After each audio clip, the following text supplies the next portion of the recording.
I thought I lost you for a second. Oh no, I think we're on. Hi everyone. This is me, Kelly Chu from the Library Talks here again. We're excited to be bringing some really awesome authors to you guys through virtual talks like this. I'm going to be your guide tonight through our amazing guest work, Tess Gerritsen. So to review, tonight we'll be taking questions in two ways. Librarians and libraries out there, you will be able to ask questions through the Q&A app, which many of you guys have already found. Hello, San Leandro Public Library and Tulare County Library. It is good to see you here. And you can also tweet questions to us. Our Twitter handle is @TheLibraryTalks, and the hashtag we're using is LibTalks. So get your questions in now, and we'll be answering them all hour. So without further ado, let's get to the good stuff. I'm going to introduce you to our guest tonight. Now, Tess Gerritsen gained nationwide acclaim for her first novel of medical suspense, the New York Times bestseller Harvest. And she followed her debut with the bestsellers Life Support and Gravity. She's the author of the hit series Rizzoli Isles, which is also a show on TNT. And I'm going to now hand the mic over to Tess. So Tess, good evening. Are you with us? I sure am. I'm glad to be here despite all the technological, you know, I had to jump over a lot of hoops for this, and I'm the kind of girl that just likes pen and paper, so. Well, thanks for being with us, Tess. So we've already got a bunch of awesome questions in, but I'm going to start out with one of my own. And now I read on your blog recently a post about reading ebooks, and you said you find that more and more readers are missing clues in your mysteries, and they actually ask you to point out what's happening, and that you thought maybe it's because people are skimming over ebooks. So I was hoping you could start off the evening by elaborating on this point and tell us, should we be buying your books in print? Well, you know, this is something that because I've been in the business for so long, I've been 28 years as a writer. I remember the era before ebooks, and maybe it has to do with the fact that there's now more contact between writers and readers. But I do notice sort of this disturbing change as years have gone by, that people are missing clues, that they end up emailing me or commenting that they missed something. They didn't understand how the killer was caught. And I would have to point out to them chapter and verse exactly where the clues occurred. I suspect that it may be they're reading very, very quickly. They don't have the time to digest print on the page. And I wonder whether we are processing reading a lot differently when we see it on print as opposed to on a screen, that maybe we're skimming much more when we read an ebook than we are when we read a print book. Yeah, I think that might be true. Also, do you ever buy ebooks of your own books and see what people have highlighted on Kindle and stuff? No, I don't buy my own books. Well, I figure I don't need to buy those books. But the things that I've noticed have been, you know what, I try to write to what I consider a really intelligent reader, the kind of reader who will pick up the obscure clue. And sometimes I purposely bury these clues throughout the text so that you can't find them very easily. But I think what's happened is that maybe that I'm burying them too well, and that you miss them when you read too quickly. So maybe they need a second read. Maybe they need a second read, or maybe they need to slow down. Okay, so the next question comes from San Leandro Public Library. Tess, how do you plot your stories, and how do you craft your ideas to plot the story? Well, you know, the first thing that comes in a book is the idea. And for me, the idea that really works best is the one that has an emotional resonance for me, something that really makes me go, oh my God, I have to find out what happens next, or, oh, that's really upsetting. And, you know, I always use as an example my book Vanish, where I was reading a newspaper article in the Boston Globe about a woman who was declared dead in her bathtub. She was found in her bathtub, and they were empty pill bottles. So the police came, and they zipped her up into a body bag, and they sent her to the morgue, where a few hours later she woke up in the body bag. So, you know, you hear that kind of a story from the real news, and you think, holy cow, what happened next? How did that come about? And that's the beginning of a story for me. It's always something that's very emotional, and very often it has to do with something with horror, with the emotion of horror. And my method of plotting is really, I have no method. It's just about what happens next and what happens after that. And you just sort of follow this falling chain of dominoes and see where the story takes you. I know there are other writers who are what we call, they're what we call planners, and then there are pantsers. And I'm a seat of the pants writer where I figure it out as I go along. So it's not a way I would recommend for a writer, because it's really very frustrating. I end up writing my way into a lot of blind alleys, but it's the only way I've ever been able to do it. Great. That sounds like fun. It sounds like it's fun writing the book. Yeah, it's frustrating. Well, that actually brings me to another question I wanted to ask you tonight about the research that goes into your book. So, for example, in your most recent Rizzoli Isles Die Again, there was a lot about like the behavior of big cats and stuff like that, and which I'm pretty sure you're not an expert on, but maybe you're going to surprise me. And also, you've written historical novels, so what kind of research do you do to get into a book like a book about leopards killing people? It all depends on the story, and I tend to do research in topics that really fascinate me. For instance, Die Again, it is about big cat behavior. It's about the behavior of leopards, and I ended up buying a number of books, specifically very obscure books about leopard behavior, and finding out. And whatever is fascinating to me, I think is going to be fascinating to my readers. For instance, when I was in Africa, I learned that if you see a zebra up in a tree, there's only one animal that could have done that, and that's a leopard.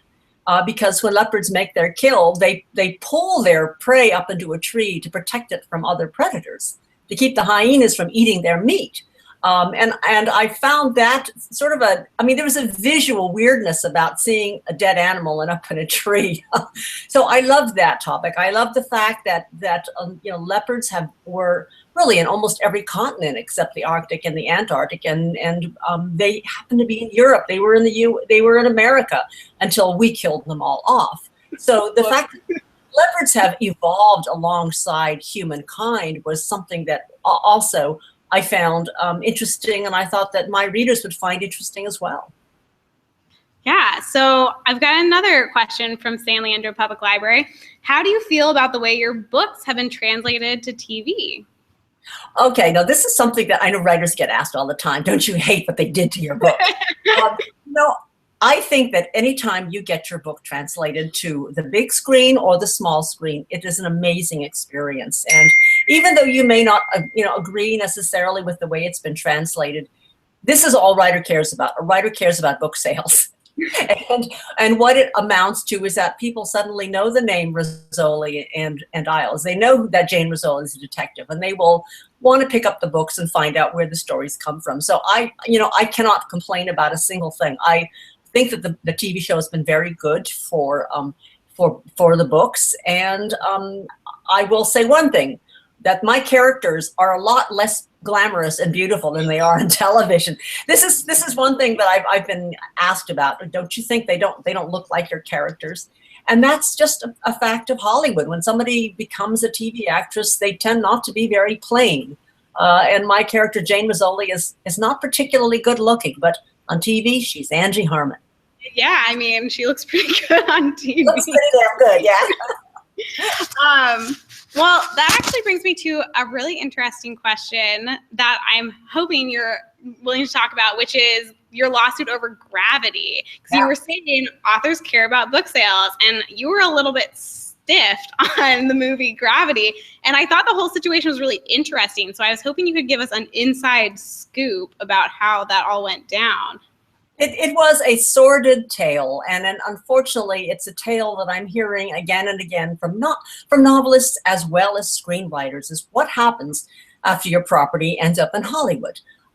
So in 1999, I wrote a novel called Gravity about a female medical doctor, mission specialist, astronaut, who is stranded aboard the International Space Station when the rest of the crew is killed in a series of accidents.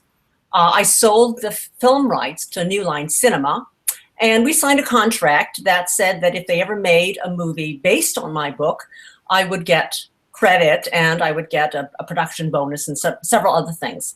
Well, the movie went on into development. The screenplay was written, and then it sort of disappeared. I rewrote the third act of the screenplay, which included my scenes of satellite debris destroying the International Space Station and the astronaut left drifting in her spacesuit in orbit, untethered. So years go by, and then I began to hear that Warner Brothers is making a movie called Gravity, identical title, about a female medical doctor astronaut who's stranded in space after a series of accidents after satellite debris destroys her space shuttle. And I thought, that sounds awfully familiar. But I have, no evidence that there was a connection between the writer of Gravity, which was Alfonso Cuarón, and me. So I just didn't feel I had the right to sue at that point because there was no evidence.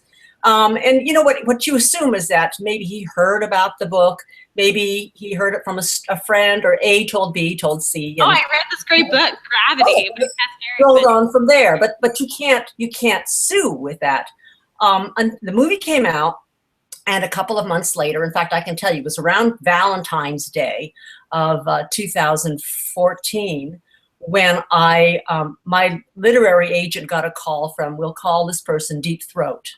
Oh, okay. It's like a John Grisham novel. And Deep Throat was very, very upset because Deep Throat knew some information about when my book was in development for a movie at New Line Cinema. They did attach a director, and the director was Alfonso Cuarón. So here is Alfonso Cuarón 8 years later claiming that he wrote this script, Gravity, all by himself. And in interviews, he has said that the idea came to him in a vision, and that he wrote the movie script in 3 weeks. Now, I know it took me 2 years to do the research for Gravity. I went to NASA and I interviewed so many people having to do with aerospace. And I can't imagine that somebody who is not part of the space program can get all that detail correct in 3 weeks. So that's why I went to a lawyer, and we did sue. Here's the thing that made my case very, very different. It was not a case of copyright infringement. I sold my rights to New Line Cinema. It was under contract. New Line actually owned the copyright for the film. So what made it difficult was that the movie was made by Warner Brothers. Warner Brothers had acquired New Line Cinema. So they actually had the right to make the movie, but they claimed that they had no obligation to follow the contract. So it was like, we got the goodies, but we don't have to deal with the consequences. And so we sued for copyright, for breach of contract, because my contract. And unfortunately, we got a judge who agreed with Warner Brothers that they may have acquired the assets, but they didn't acquire the liabilities. So the upshot of this is that Warner Brothers could have made a movie that was word by word from my book, but they were not liable because they say that they didn't take on the obligations. And that was what was really disturbing about the whole lawsuit, in which a lot of writers are very upset, because what it means is you sell your property to Company A. Company A is bought by Company B. Company B then brings out the book and has no obligation to pay you because they didn't sign that original contract. And this is where it led to a lot of ripple effects. Now, the real problem that has come up because of this lawsuit is that it's become very obvious to me that writers have no power in Hollywood. In the last 20 years, there have been 50 lawsuits by writers for intellectual property in Hollywood. Every single writer lost. Including the 2 writers who wrote the screenplay called The Last Samurai. It was about an American soldier who goes to fight the samurai wars, and which is kind of an obscure topic, right?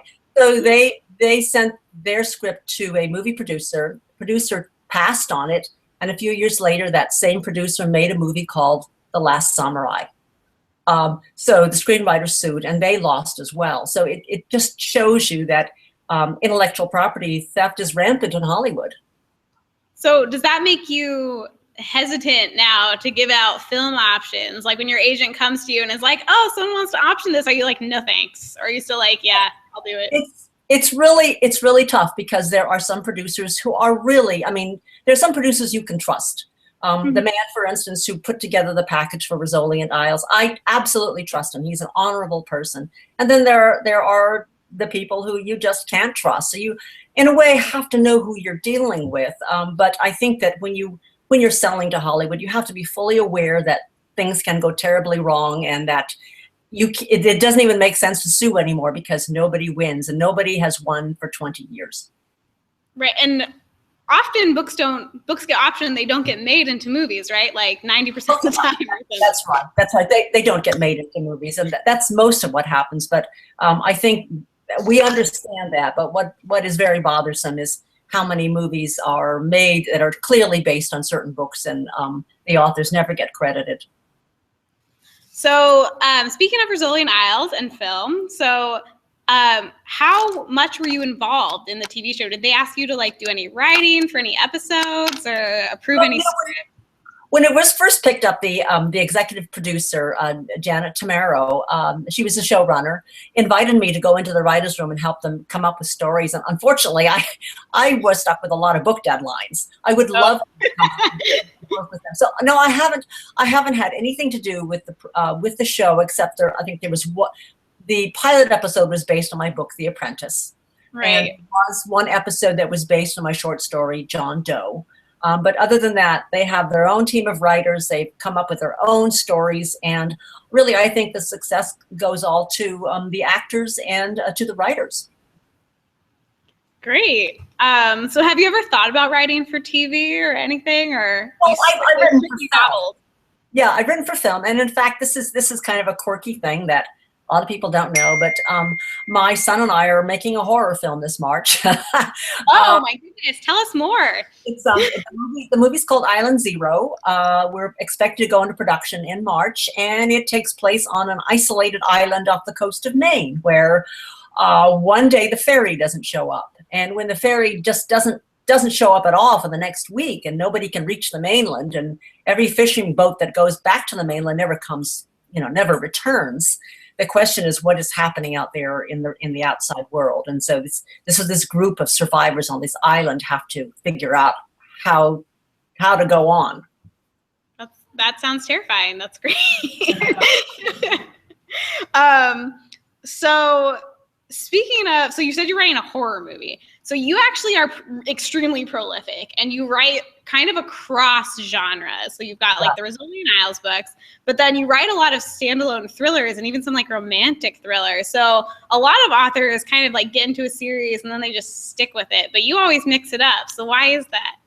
I get bored. I just, it's really, I can't stand being stuck in the same box forever and ever. And so and I also have this wide range of interests. And if something like catches my eye, I think, well, that's a pretty shiny thing. Let's go follow that. So I'm always distracted by shiny objects. And one of them is horror films. I mean, if an idea comes to me, I just want to run after it.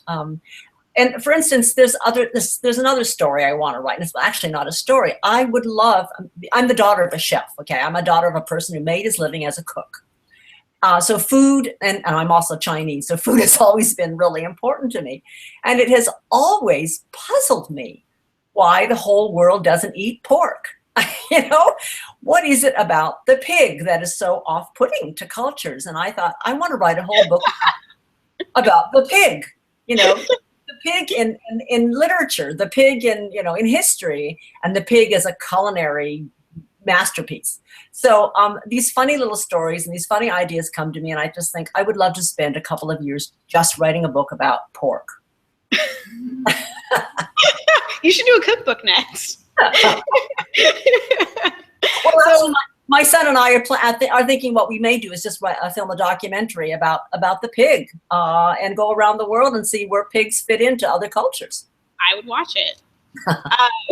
So do you start writing a novel and then your editor and you decide what genre you're going to sell it as, or do you go? The reality of publishing now is that publishers want to know what book they're getting before they sign you up. So my contracts specify Rizzoli Isles books. Okay.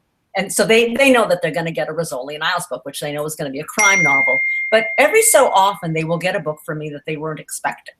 For instance, Playing with Fire. That was a book nobody was expecting. It just sort of popped in unexpectedly in between two Rizzoli Isles books, and I just said, well, I just came up with this novel. Do you want to look at it? So I think they know that I'm a little bit unpredictable because stories come out of left field for me sometimes. Yeah, but you're fast, so I'm sure they forgive you. I think I'm slow because the fact is, in 28 years, I've written 26 books, which to me is, that's steady. That's a book a year, almost. Yeah, but it's not James Patterson, so what can I say? So I've got a question from the Glen Avon Library. Can you give some background to the theme music to Playing with Fire? Yeah, I hope everybody's had a chance to listen to this music, and if they don't, they can go onto my website and hear a sample. I should just tell people who haven't read the book Playing with Fire what it's about. It's about a violinist who is in Rome when she picks up an obscure piece of music, handwritten music, and she takes it home. But every time she plays that beautiful piece of music, her 3-year-old daughter goes berserk and does something scary and violent. So she thinks there's something evil about this music, and she has to find the history of where this melody, which is called Incendio, comes from.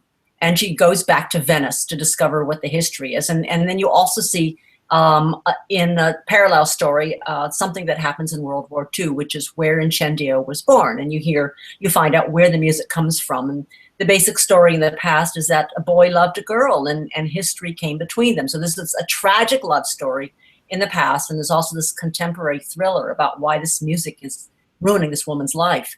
So in the process of writing this story, I had a dream. The story, first of all, came to me in a dream. I had a nightmare, and that's where this came from. And then in writing the book, I had another nightmare, and I woke up and the music was in my head. Now I'm a violinist and also a pianist. So when I heard this melody, I had to write it down, and I composed, it's about a 3.5-minute piece. It's a waltz. And after I wrote it, I sent it off to a producer I knew in London, and he said, "Oh, this is gorgeous. I think it should be recorded." So it was recorded by a wonderful violinist named Suzanne Howe. And it accompanies, if you get the audiobook, you will hear snatches of the music. But the full recording has been done by Suzanne Howe, and it sort of goes along with the story. This is the haunted piece of music I'm writing about. Great. Sounds very scary again, Tess. Nightmares and violin music. So I embrace my nightmares. I find my nightmares very useful, actually. So we have a question from the La Palma Library. Do you have any suggestions for an aspiring writer? For example, how to get motivated? Do you follow a schedule, etc.? Motivation has to come from inside you. But there are a couple of things that can help. First of all, make sure that the idea that you're writing, the premise that's got you started, is something that really evokes a powerful emotion in you, whether it's fear or anger or something that you feel, not think. I think that real good stories are emotional and not necessarily intellectual. The other clue I would have is don't stop to revise, because as soon as you stop to edit, you are cutting down on your forward motion. And sometimes that can stop the motion entirely. I know a number of beginning authors who have a lot of half-finished books, and they never got to the halfway point because they kind of got bored or they lost their enthusiasm. Well, you know what? I get in the middle of every one of my manuscripts. So I have learned really to ignore that sense of oh my God, I hate this story, and just push through. Because only when you get to the end, then you know what the story is about. So those are the two things I would say, is just you don't push through all the way to the end. Don't stop to revise, and make sure that the premise you start with is something that is really deeply emotional. So your first novel was Harvest, I think, right? Thriller, yeah. First thriller. So do you have any novels that you have finished and they're like buried in your desk somewhere before that one came out, or was that like write it and publish it? Oh, well, I started off writing romance, actually. Right, yeah. My first romance novel was written in 1987. So yes, back when I was writing romance, I had a number of half-finished novels because I got to that point somewhere in the middle and I lost my enthusiasm. But I have learned since then that that's a normal part of every manuscript, that somewhere around in the middle, you're going to think, oh, this thing sucks. This thing sucks big time, and I'm going to stop and try something different. And I've learned to ignore that and just keep on writing, because eventually you can fix it. No matter how bad the manuscript is, you can usually fix it. So just get all the way to the end. Okay, I've got a question, I think from Riverside Library on Twitter. How do you do your research for Rizzoli Isles? Do you ever shadow Emmys or detectives? Well, I have been to Boston PD homicide unit. I have visited their unit. I've met some homicide detectives. I also have I can email a retired Boston homicide detective anytime I want to with a question. So you got an inside man. If I wanted to. Yeah, here's the thing. Real detective work is not the same thing as fiction. I mean, with fiction, you have to speed things up.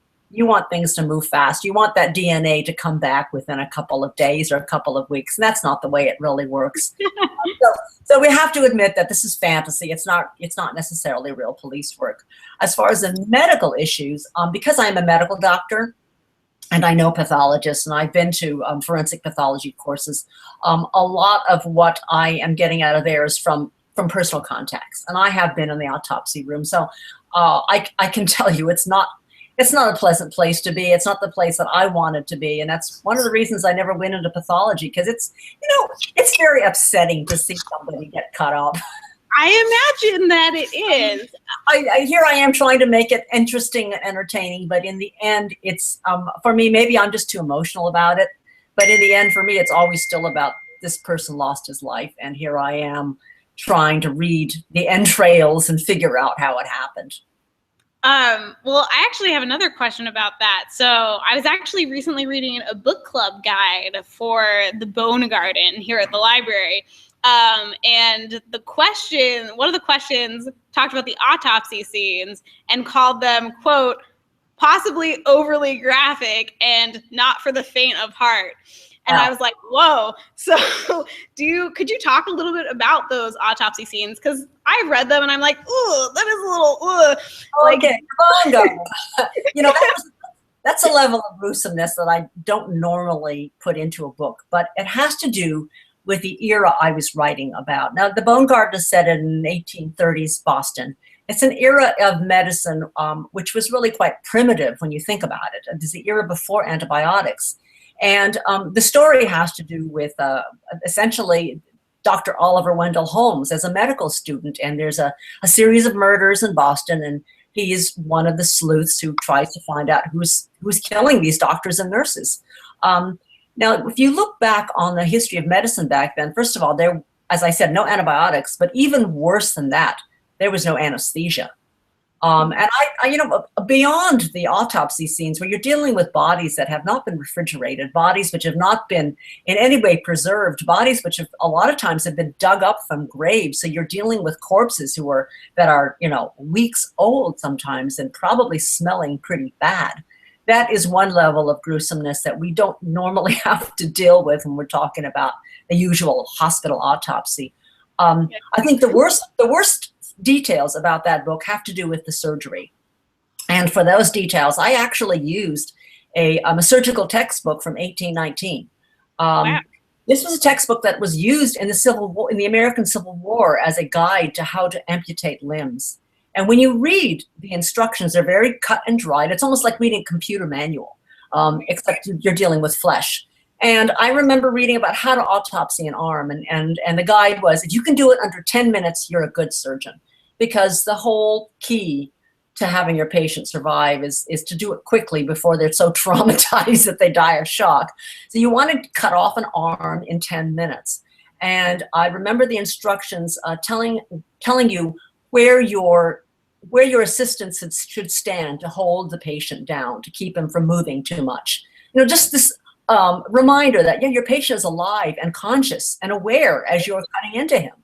And then it tells you exactly where to introduce the scalpel, where to start sawing with a bone saw. And as I'm reading these very dry descriptions of an amputation, I'm thinking, how does this really work in real life? I mean, there must have been horrifying screams, there must have been blood everywhere. It must have been just a complete nightmare. And then after you, even if you've cut the arm off successfully, you have a large number of people who died of infection because, of course, there were no antibiotics. And even worse than that, doctors did not wash their hands. So there was very little cleanliness back then. Anyway, that was some of the background of the Bone Garden, and even worse was the background that actually got me into the story, which is childbed fever. Now, I'm a doctor, I know, and there are many nurses who have been in training, and we've never seen a case of childbed fever. But in the early 1800s, it would kill about 1 in 10 women during epidemics. They would go into the hospitals to have their babies. They would deliver their babies safely, and then they would die of this horrifying and painful fever where their bellies would swell up with bacteria. So the question was, why were so many women dying of childbed fever when women who were having babies at home didn't die of it? And the answer was that they were getting this horrible infection from their doctors. The doctors would go bed by bed, examining patients without washing their hands in between. So they were picking up bacteria from the autopsy rooms and spreading it to these poor women who were in labor, killing entire obstetrical wards. That was another part of the horrifying puzzle that was the 1830s. So those readers who were a little grossed out by it, just be happy you don't live back then. It's a reminder that we're lucky, that's all. Let's be fortunate. So we have a question from the Covina Public Library. One of their patrons is wondering if you wrote little books when you were really young, like between grades 3 and 12, so as a kid. When did the writing bug bite you? Oh yeah, I knew I was a writer when I was 7, and I wrote my first book when I was 7. So that would be about 2nd grade, I think. And I tell this to my husband, and he says, "Oh yeah, right." And then we were going through my mother's stuff in her house, and I came across my old books. The books that I had written when I was a little kid, in this childish little hand, and I had even bound the paper up with needle and thread. So I think age 7, I find that is a really common age for writers to self-identify. I hear that especially from women writers, women novelists who are now professionals, and they say, yeah, when I was 7, I knew I was a writer. And it has to do, I think, with that's the age when we feel comfortable, telling sentences, writing out words. And maybe that's the age when we've been reading enough stories so that we think I could tell my own story. So I have a question from Atascadero Library. Who are the people in your life that provide the most support for your writing? Oh, that's a nice question. Oh, that's, I'm very lucky that I have a spouse who eventually came around to accepting it. There was a little bit of an issue because we were both doctors, and he had thought he had married a doctor. And then I left medicine and became a novelist, and he kept thinking, this is a hobby. There's nothing that's going to come of this. It was only after I became successful, and he retired because I was so successful that he realized, oh, she was really serious about this, wasn't she? But I know a number of writers, or I know of a number of writers whose spouses were not nearly as supportive.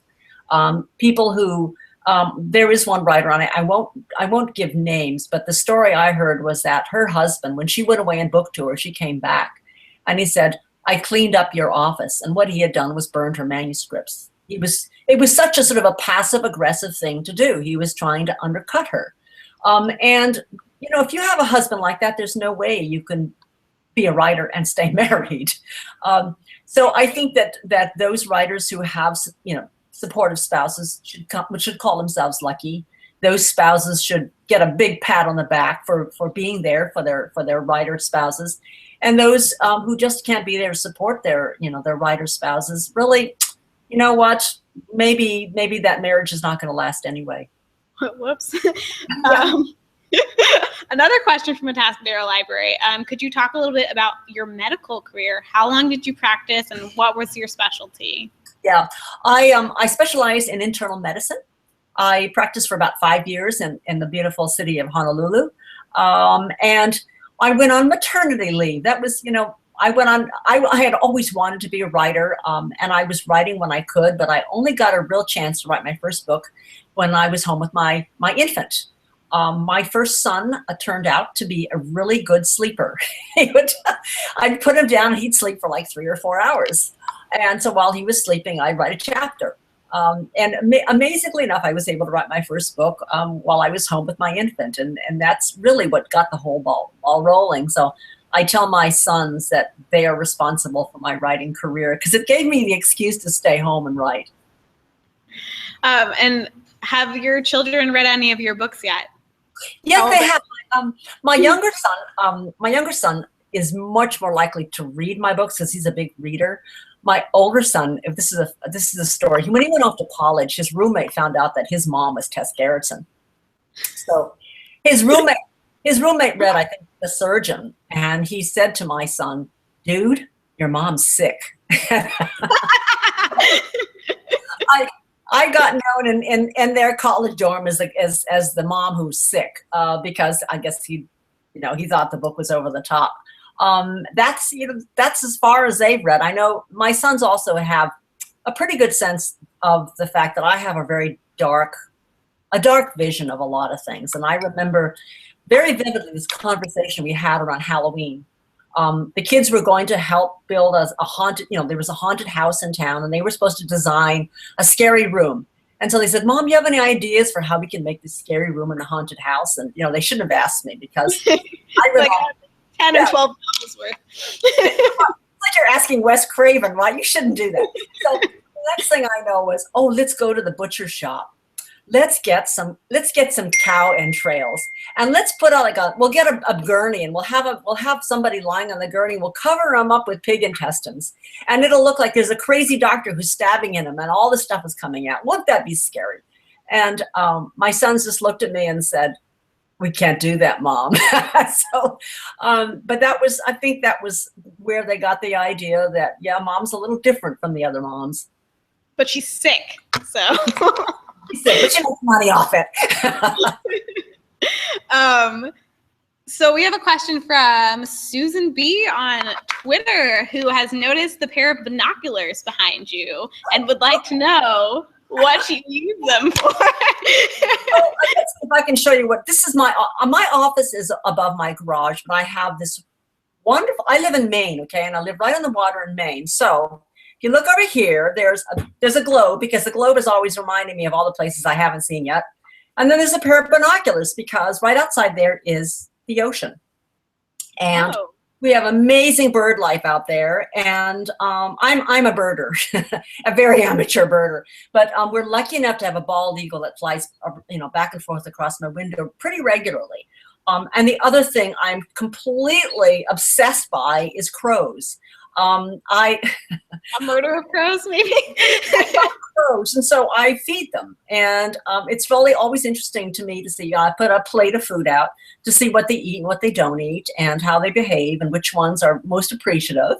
And occasionally, I will have a crow after I fed them. One will come and sort of tap on the window, like, "Hey, is there more in there?" But they're such fascinating creatures, and what's interesting about crows is that they can live 18 years, so they have long memories. They have very complex family structures. They have family structures that really stay together, and even teenagers, even crows, teenage crows will the equivalent of teenage crows will hang around the family unit the next year to help raise their younger siblings. So it really is an extended family. It's worth studying. My goodness. All right, have you written a book on crows yet? Will that be the next? I think that book has actually already been written. So I have a few questions about what is coming up next for you at Long Beach Public Library. They have asked the series Rizzoli Isles is ending. Is it ending? Is there interest in a feature film? They want to know. Well, that's an interesting question, because I know that the actors had asked me that a couple of years ago. Is there interest in a feature film? Would you, let's push for a feature film? And now that the series is ending, maybe it is time for a feature film. It was sort of an odd thing that happened, because it's had 6 really good years. It's still maybe the number 1, 2, or 3 top-rated cable drama. Yeah. And for it to end like this, well, I won't repeat any gossip, but let's just say that a lot of people are very upset about the ending of it, and may have to do with the future structure of TNT. But even though the TV show is ending, there is a new book coming out with Rizzoli Isles. It's number 12. I'm working on it. The title right now is called, I'm sorry, my Twitter thing keeps going off. The title right now is called Strange Girl. And it should be, I have to turn it in by June 1st, and I'm not sure when it will come out. Okay. How fast do your books usually go through production, actually? Do they turn around pretty quick?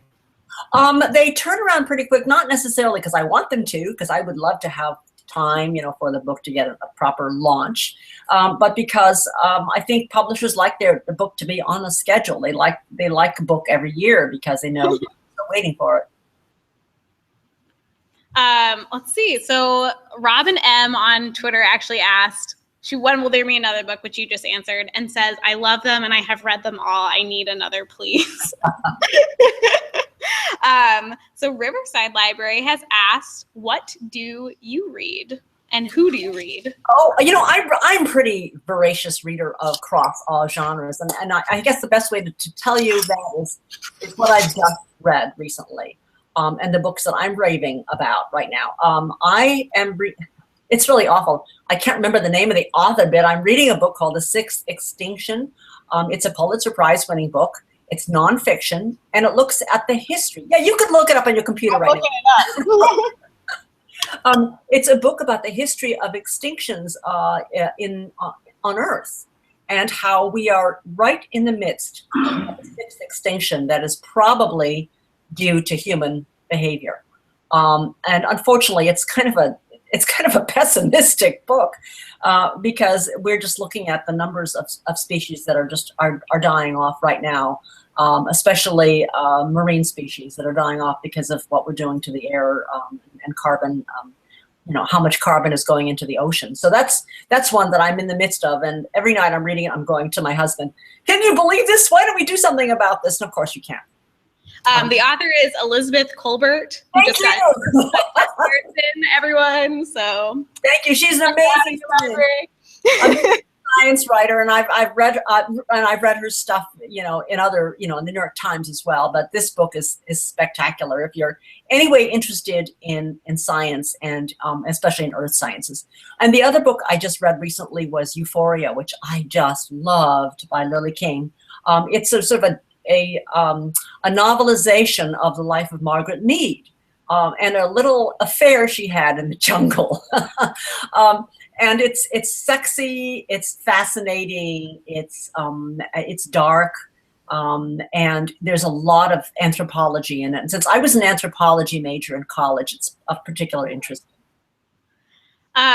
So could you talk a little bit about some other authors that inspired you to write, that you read as a child or a young adult? Okay, as a child, number 1 was the Nancy Drew series. Yes. I don't have a single female mystery writer American mystery writer who does not cite Nancy Drew as one of their inspirations. And the reason for it is that she was, as far as I knew, the first liberated girl that I remember reading about. I mean, of course, I'm showing my age, but when I was growing up, she was the only character I knew of who drove her own car, had no curfew, and was 18, had a boyfriend, and her father let her do anything she wanted. The blue convertible, man. Oh, I know, and she even had a girlfriend named George. I mean, what does that tell you? So, I loved Nancy Drew. And then as I got older, I was really into Tolkien. I was really into The Hobbit and The Lord of the Rings and Arthur Clarke. And then as I got older, I became much more interested in Gothic romances. But really, as a writer, I think I drew a lot of my inspiration, especially about characters, from Stephen King. I think Stephen King can capture a character in just a paragraph, which is amazing.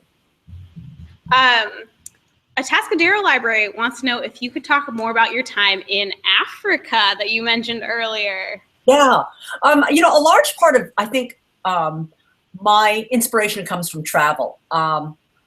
Creativity has to do with putting together odd, disparate things and making a new arrangement of those things. And sometimes being in a foreign country or being in a foreign environment gives you another tool to put together. So I was in Africa on safari with my husband, and we had an incident in the jungle, in the woods, that inspired Die Again. Every afternoon, when you're out on safari, they will park, and you can get out of the Jeep, and we would have cocktails. And so that afternoon, we all got out of the Jeep and we all had our cocktails, and our ranger suddenly said, "Everybody freeze," because a leopard had just walked out of the bush, and we were all out of the Jeep, standing around with our drinks. And what he did was he walked in between us and the leopard. He protected us with his own body. And I remember thinking after we got back to the lodge that night that he saved our lives. And then as a writer, I'm always thinking, what's the worst that can happen?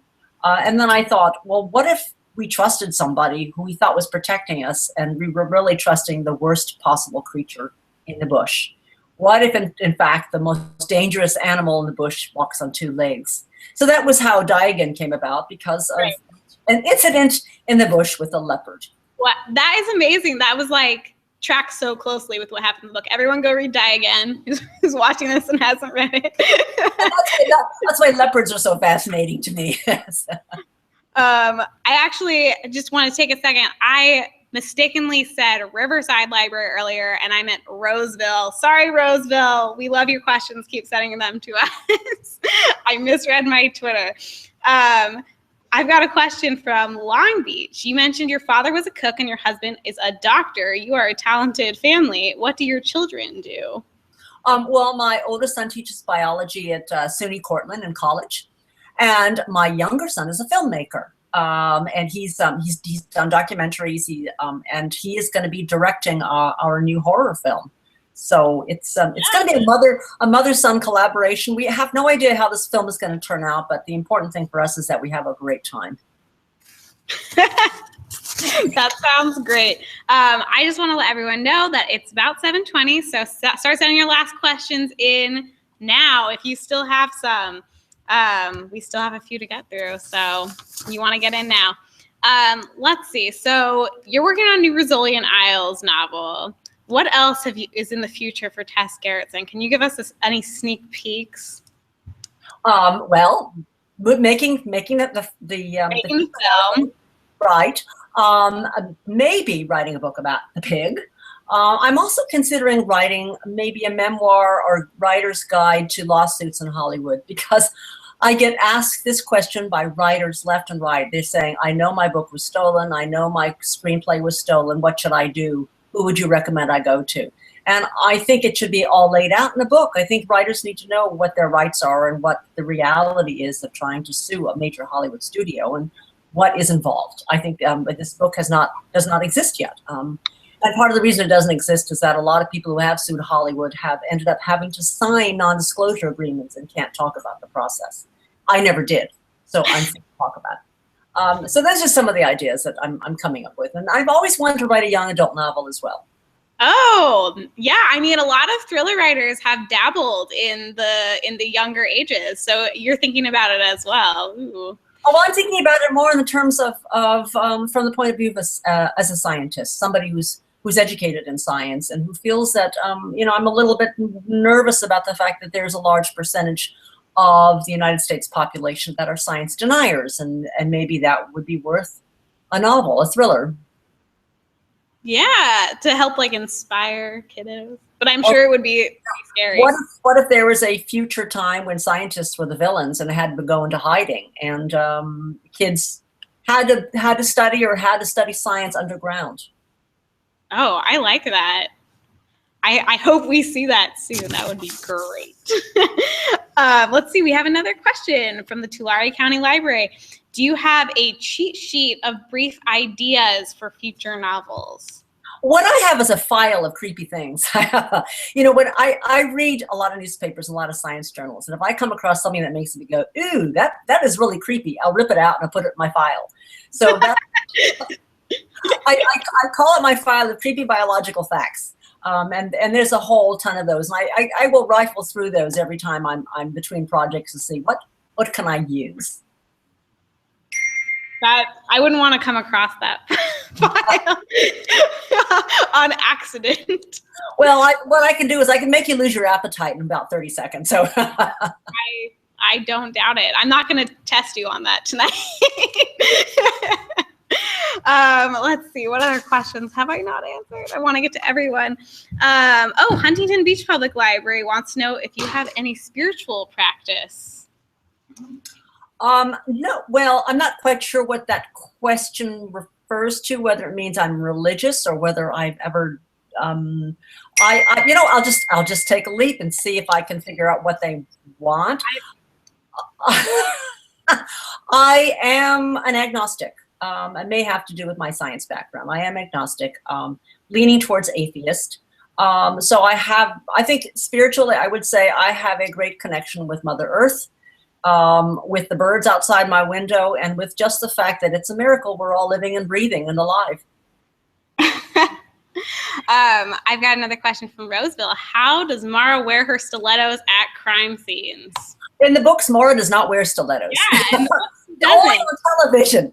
Only on television she wears stilettos. And I make a point in the books that she's always wearing very sensible clothes, actually. So having turned her into a fashion plate on TV is sort of like a little bit of dissonance here for me when I see that. Now, even though most of the medical examiners I know tend to wear fairly, practical clothes because they never know what they're going to end up in, especially in Maine where you could end up in the woods. I do know that there are some MEs in Boston who will wear high heels to a crime scene. So it really kind of depends on whether you're in an urban or whether you're a rural setting. So I have another question about the Rizzoli Isles novel. So you tend to kind of like pepper some ongoing character development for Rizzoli Isles throughout each novel. So how do you keep track of those really long plot threads? Do you think, in this book I'll just like give a few hints here and develop this relationship here, or does it just come organically? It comes very organically. And in fact, that the question I get asked the most from my readers is, what about that priest? Everybody wants to know about the Catholic priest, Daniel Brophy, who is Mora's lover, who has been Mora's lover. What's going to happen with that? It's amazing how, they don't ask the stories about the crimes. They want to know about the priest. So I guess I can give you a hint. There will be some resolution in this upcoming book. The trouble I have with the personal issues is I can never remember how much time has elapsed since the last book and how old the characters are. In particular, how old is Jane's daughter?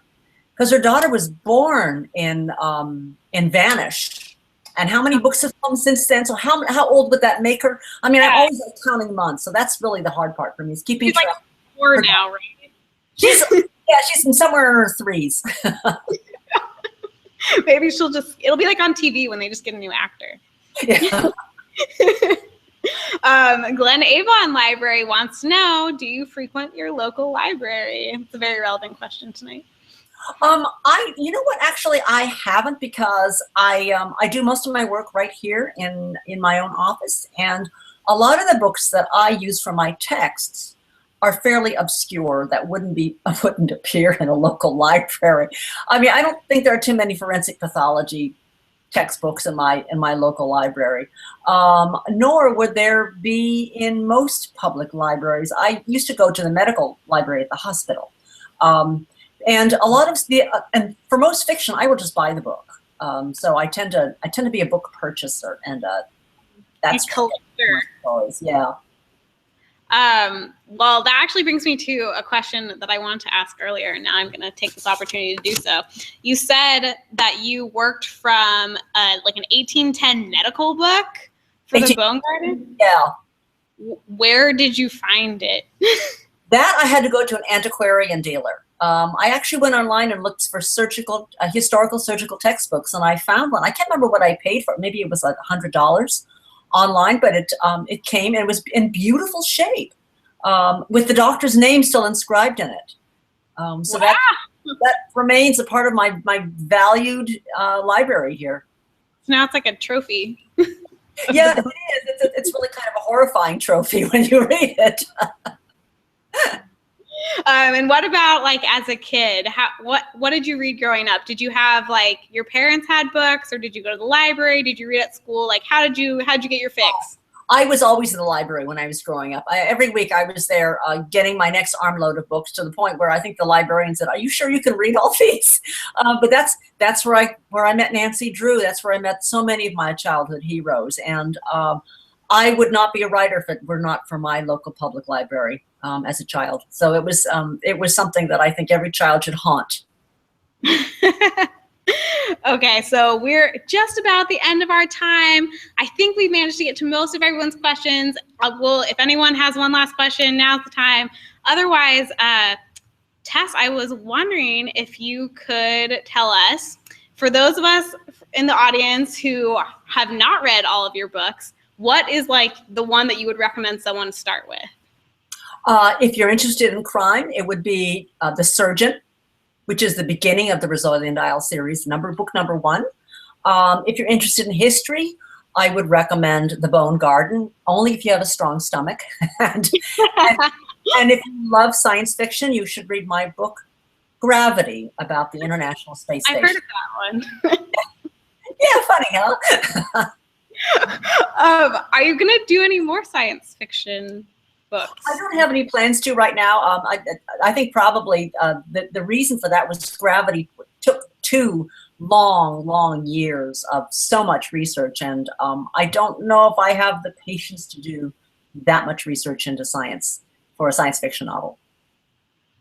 You could just make it far future and make it all up, right? Yeah, make any sufficiently advanced technology, right? Oh, well, I think we're gonna wrap it up here.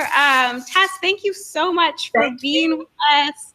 We're at the end of our time tonight. This has been super fun. You're amazing. We love you. And everyone here at all the libraries watching, on behalf of them, I'm gonna thank you too for answering everyone's questions so candidly and so thoroughly. Our next guest for everyone is going to be New York Times bestselling romance author Jill Shalvis on February 9th for Valentine's Day. So be there, be square. Thank you everyone for coming, and we hope to see you next time. And Tess, good night. Goodbye.